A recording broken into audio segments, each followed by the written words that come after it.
Hi folks, welcome back to Wine and Food and Two Riders.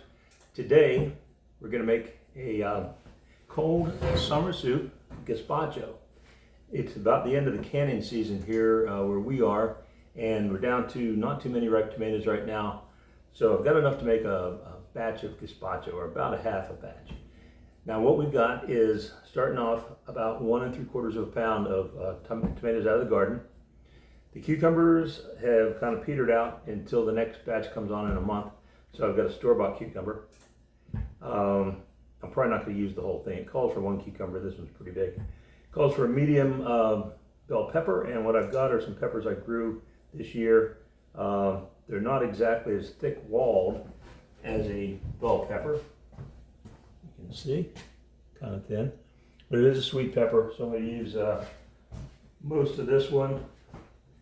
And then this little bent up looking one.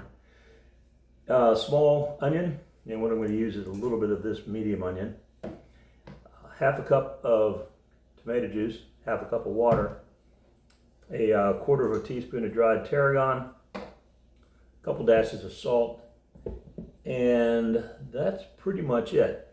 So what we're going to do first is, they call it blanching the tomatoes. You take a tomato, drop it into simmering or boiling water for about a minute, and that causes the skin to loosen a little bit from the flesh that's the meaty part that's underneath there. Then we're going to plunge it into a bowl of cold water. It's actually going to have ice in it because the hot tomato going into this is going to warm it up pretty quickly. I'll throw in about half a dozen ice cubes in this and just do them one at a time. I'm only going to show you doing the first one because it's kind of repetitive and takes some time, so we'll cut it there. Then we'll go to what we do next. And then basically, we're going to put it in our blender. Oh, I don't know if I left off the clove of garlic. You want to just kind of roughly chop these things once you get the seeds out of them, the peppers and the tomatoes. You don't really need to finely chop the garlic because this thing spinning around at a couple thousand RPM is going to liquidize everything, and that's what you want, a very liquidy cold soup. It's not going to be cold right away. I'm going to put it in a plastic container, put it in the refrigerator for at least 2 hours. This amount yields about 6 servings, 4 to 6 servings, in a little bowl like that. If you eat gazpacho as just sort of a side starter, that might be enough for you. To tell you the truth, between my wife and I, we'll go through an entire recipe like this in one night. We like gazpacho a lot. So hang around, and I'm going to do a little movement with the camera, and we'll be right back. Okay, well, here we go. I'm going to take a tomato,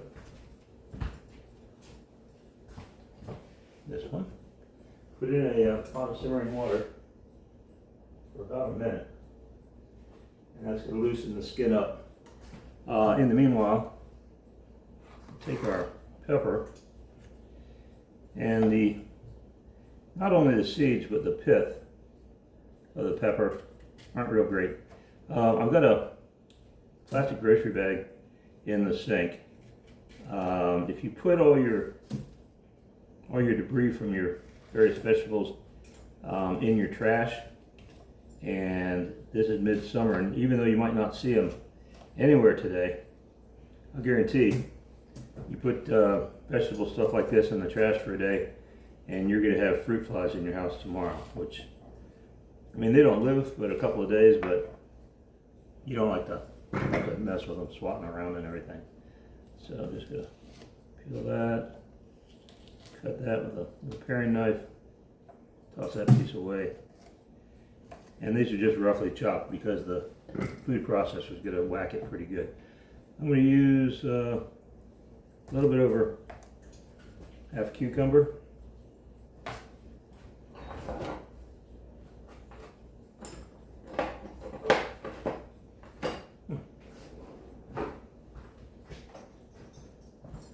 And with that, these are covered with wax. By the way, the tomato's been in for a full minute. I'm going to just flip it over to loosen the top of the skin.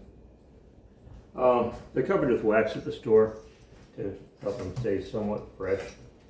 And you don't need any wax in your diet, so just get rid of the whole peel.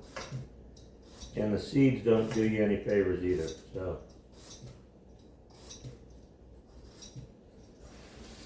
once you've got it peeled, slice it in half lengthwise. You can use a spoon, or you can just take your knife and go at a V-type angle and just take out a wedge of seeds. Those aren't doing anybody any good. Now with a slotted spoon, this tomato has not been cooked or anything, but it's been hot enough that the shock that go into this cold water is going to sort of loosen the membrane that's holding the outer skin to the rest of the flesh. There go your seeds again. This stuff is fine for dogs. My dogs like vegetable stuff. There they go. Now with this, on a tomato this size, there's going to be a little bit of a core. Just take my paring knife, go in here, and voila. And the core is red ripe on this tomato, which is nice because on some of these I'm going to be throwing away some green stuff. I turn it upside down, I give it a squeeze over this plastic bag, and the skin is going to slip right off pretty much in my hand.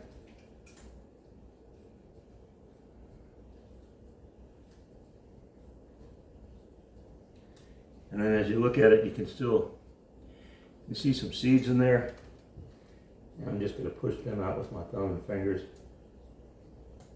You really don't, the seeds aren't going to add anything good to your soup.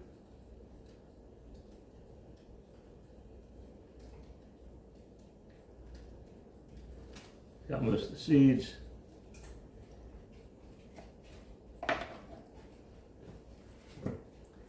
Give that a toss. So,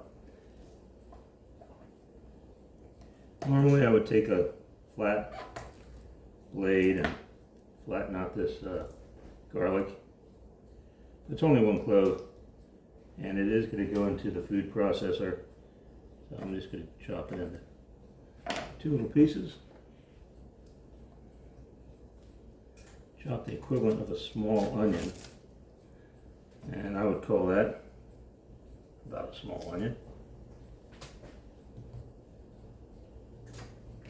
Again, don't worry with getting too precise. So what we've got now, the rest of these tomatoes to blanch. I'm going to pause the recording while I do that, and then be right back.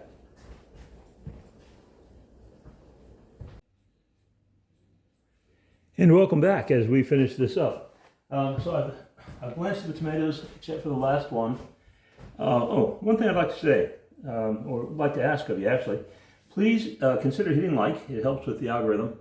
It'll help the channel grow. Currently, I've done a couple of videos and I do not have any subscribers. I haven't even asked my wife to subscribe yet. I just want it to grow organically. So please go ahead and hit the subscribe button. And I'm not sure if I've got the subscribe button on this channel. I've got it on my other one, so I will put it on. Also hit like, and if you've got comments, please comment. This is almost full as it looks, but we got one more tomato to put in. So I will say that if you leave your tomatoes in the water too long, the skin will crack rather than just loosen. No big deal, but then it comes off in a couple parts, and you got to make sure you got a good grip on it so it doesn't just kind of get away from you.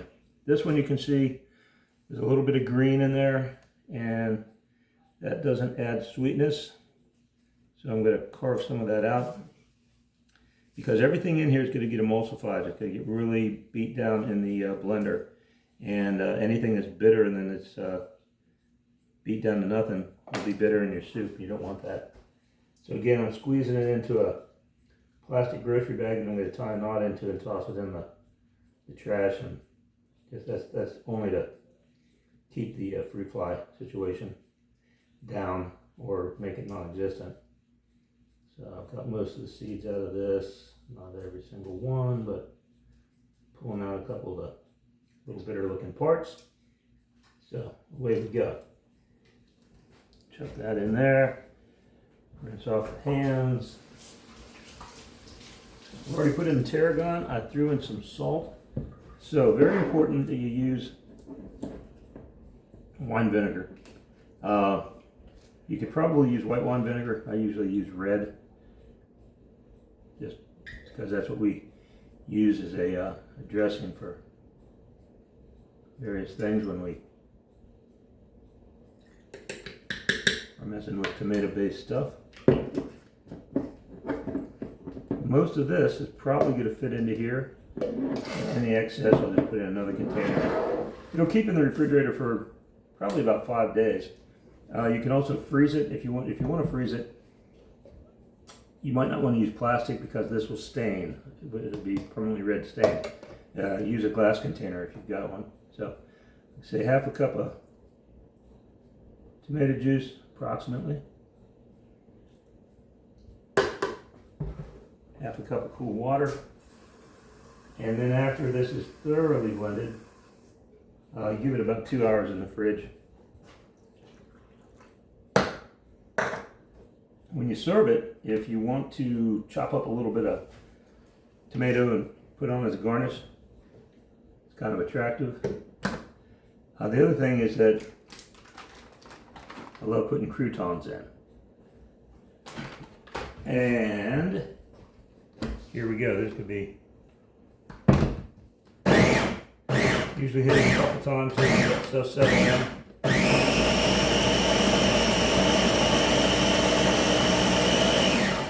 Don't run the motor too long because I don't want it to get too hot, but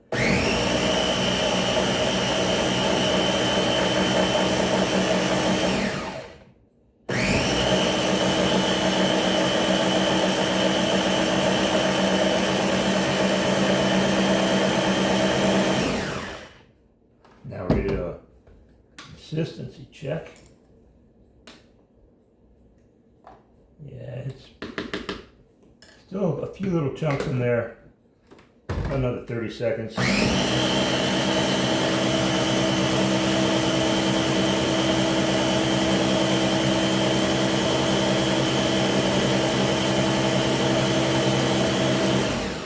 A couple of quick notes. The tomatoes. I like to use a slicing tomato. I imagine you could use Romas if you've got really ripe Romas, but just because a Roma is red at the store doesn't mean it's ripe. A lot of times they're going to be kind of hard and not that flavorful. And if you want them flavorful, Romas and paste tomatoes are most flavorful when they're cooked, not when they're raw necessarily. I've got just a little tiny bit left. Dip the spoon into it.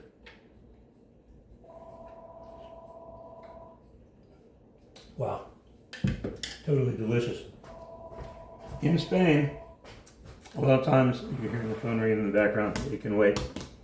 In Spain, a lot of times if you order gazpacho at a restaurant, they're going to serve it to you with a little bit of olive oil in it. And that's a traditional Spanish way. I like it without the olive oil. It allows the sharpness and the sweetness to come more to the front.